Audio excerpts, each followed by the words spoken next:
So, ọmụ Biafra, o nwere ihe m jụrụ ka m zi unu ebe a gbasatara this survival whistle our DPM na-ekwu.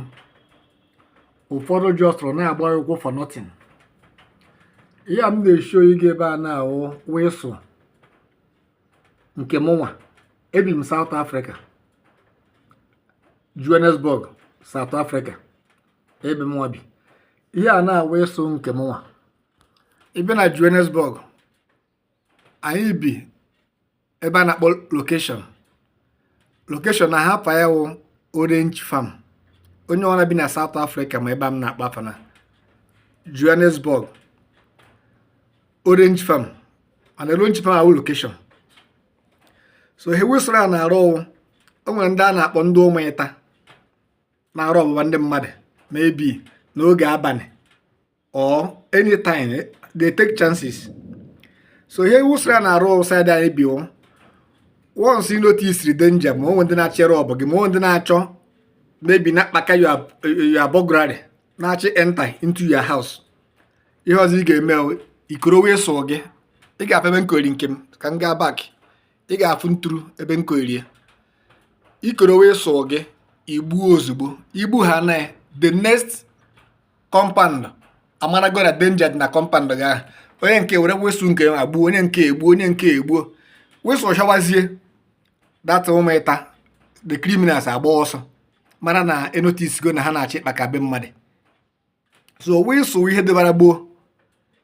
This South Africa anyị nwere emergency number here. Emergency number South Africa 10111 emergency number South Africa. Mana still we still use whistle here on the emergency. Ịghọtago? So onye ọ na-efu na-ekwu against this whistle ọ na onye ahụ ekwensu ma na onye ahụ mmụọ ọjọọ ọ na nwaanyị ọ evu woman ka ọ nọ nwoke ma na onye ahụ evu woman. Survival whistle dị everywhere.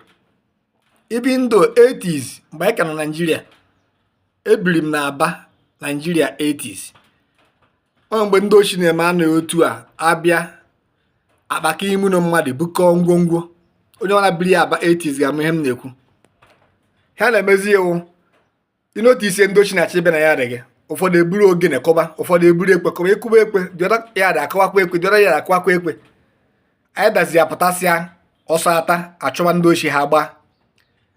So this whistle dị important. Asịghị gị ife onye ji egbekwu gị n'ihu gị gbuo whistle awụ ihe a gwara gị. I nwere ike asọrọ ndago gị nwa. The next person not to very far when chọpụtara what is happening, onye ahụ eblow whistle nke ya nwa, onye nke eblow, onye nke eblow. Ndị a ji that person amarago that the people achọpụtago na ha ji somebody. Ihe ha ga-emezi hapụ onye ha ji gbaa ọsọ. So onye ọ na-efuru na-ekwu against whistle ahụ ekwensu. Ọ kacha this nwaanyị isi paint na France. This woman na-efuru evil. Nwaanyị ahụ ekwensu. Ịghọtago? So onye ọ na-agba mbọ mee ka ndị nke mara na Nigeria ma na ana Igbo na-eke whistle onye ọ na-agba mbọ were nke ya nwa. Asịghị gị ife onye ji egbe na gị ji whistle mee ya attack, ọ bụ ihe Ngozi Ọrabeze gwara gị. Oyi nọ ya na chance ebe ị ga-egbu ya. And almost na onye ahụ eji ga-egbu ya. Onye ọzọ fụrụ ihe na-emenụ nwere ike iblow the whistle.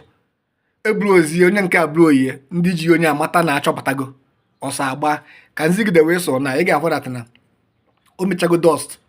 Ọ nọgo some months ma ewepụtabeghị ebe ọ dị. Ọ nọgo some months ma ewepụtabeghị. Ị ga-afụ dust juru n'ahụ ya niile. Ị na-ahụ ya. Ihe nọ ya South Africa.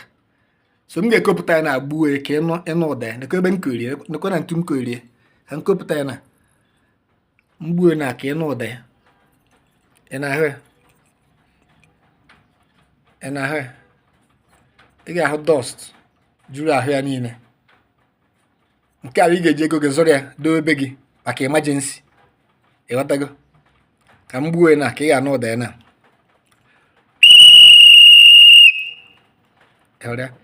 Igbu ha na onye ọna nọ nso amara danger. So unu hapụ ndị a na-ekwu inyo ka nko ekwe. Whistle eko gị ebe a more than 8 years since bịa South Africa ka whistle nzụrụ ya ka oko ebe a. Ọ nọghị ya more than 8 years. a na-egbu ya on the emergency ka eji egbu ya ịghọtara ya ka m zi gị na roof unu m ka ị mara ebi na location onye ọra bi South Africa for this roof ga-ama na roof South Africa n'ahịa ya roof my house onye ọra fụ roof a na bi South Africa agwaghị yes na onye a bi na location ọwụhụ ịkụ asịrị so this woman na-anọ France wee ezigbote evil woman ya nwaanyị a wee ekwensu so onye ọwa na the careful of this woman ngwanụ aga m akọt ka m dezikwa ọfụma ya survival wee so in South Africa ebe nọ m South Africa ngwanụ daarụ